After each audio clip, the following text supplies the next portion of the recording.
Kuih getah saya pun dah siap. Tengok tu. Rasanya memang sangat lembut. Dia punya kelembutan ni sampai dah sejuk pun masih lembut ya. Nak tahu macam mana cara membuatnya? Jom ikuti saya terus.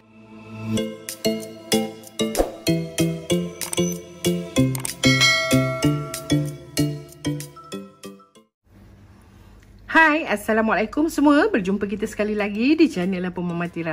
Hari ni saya nak tunjukkan macam mana nak buat kuih getas saya ni suka jugalah kalau macam kuih-kuih macam ni yang liuk-liuk tu saya memang suka Okey, jom kita tengok bahan-bahan yang kita gunakan untuk buat kuih getas yang sangat mudah dan sedap ni Okey, bahan-bahan yang gunakan sangat simple. Saya gunakan 150 gram kelapa parut putih.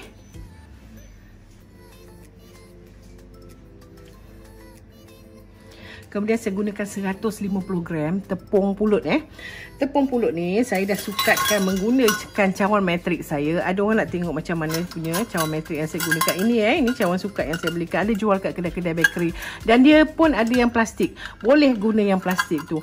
Ada cawan sukat ada sudu sukat untuk 1 TSP, setengah TSP, 1 tablespoon semua ada. Yang tu pun ada yang jual yang plastik. Boleh digunakan dan boleh pakai Okey, yang ni dia ada 1 cup.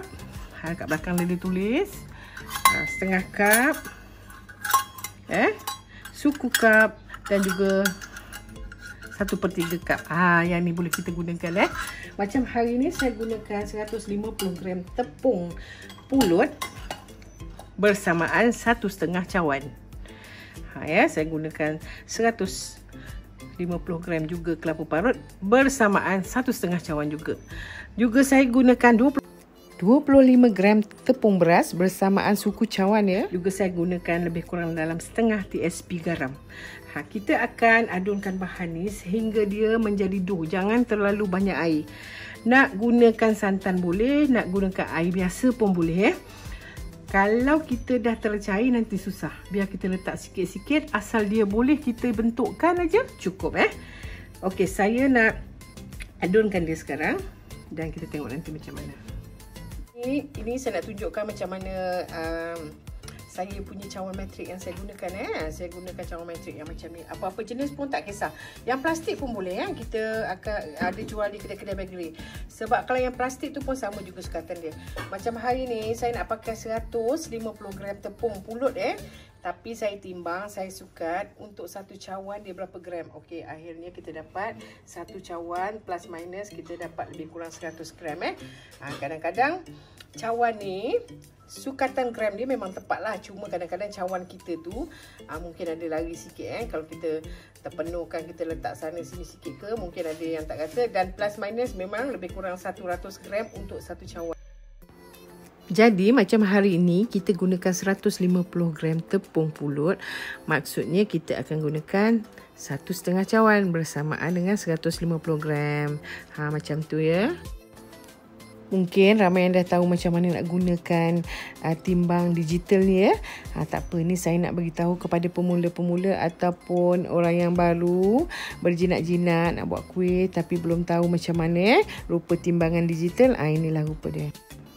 Okey, yang ni pula saya dah timbangkan tepung beras 25 gram. Sekarang saya nak sukat tengok dia berapa dapat Okey, sekarang 25 gram bersamaan dengan suku cawan kena gunakan cawan ni Okey, saya nak adunkan dia.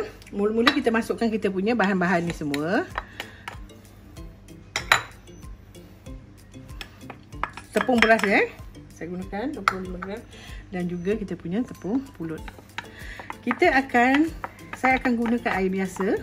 Nak gunakan santan pun boleh Saya akan ambil air biasa.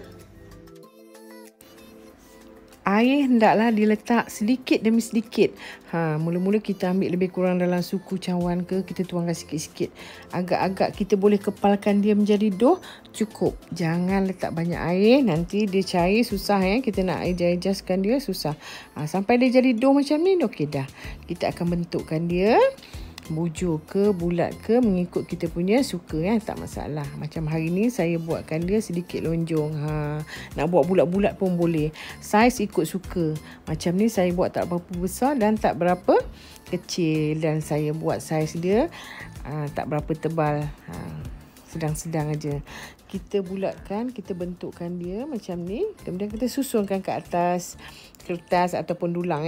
Macam ni saya alaskan parchment paper, jadi dia tak melekat. Jadi saya bentukkan dia sehingga baru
kita boleh masukkan kita punya kuih kita yang dah sejuk tadi. Okey, kita tunggu dulu.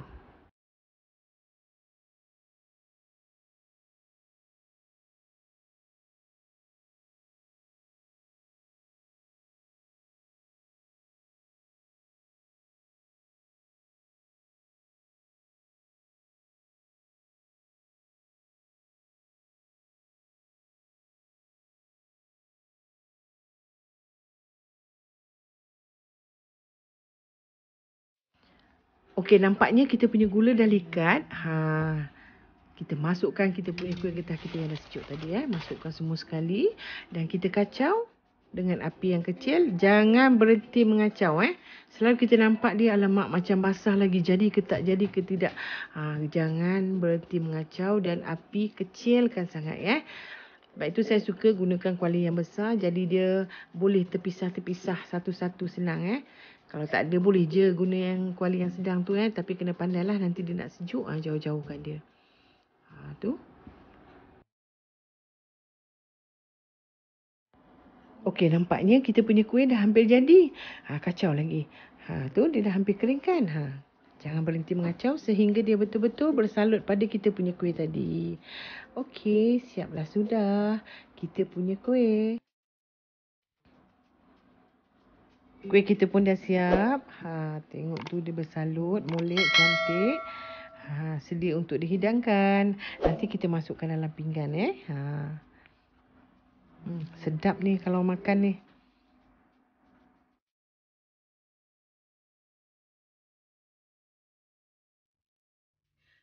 Inilah dia kuih getah saya dah siap tengok tu. Memang sedap makan Kalau makan kuih yang manis-manis ni, kita minum dengan TO yang kurang manis ke, Milo kosong ke kan memang sangat sesuai. Bagi perempuan yang suka kau video ni, bolehlah subscribe, like, share dan komen Dan jangan lupa tekan tombol lonceng supaya tidak ketinggalan dengan resipi-resipi menarik yang saya akan kongsikan di minggu-minggu akan datang. Untuk satu resipi ni dapat lebih kurang 12 keping kuih. Tapi kalau perempuan nak jual, boleh double ke adunan dan buatlah saiz-saiz kecil Harga mengikut tempat pasaran masing-masing Tengok tu. Sekianlah saja perkongsian saya pada hari ini. Diharap bermanfaat buat semua. Akhir kata, selamat mencuba. Selamat berjumpa lagi. Assalamualaikum. Maaf kalau ada kekurangan dari pihak saya yang tidak saya sengajakan. Sampai berjumpa lagi. Bye-bye. Terima kasih kerana sudi menonton.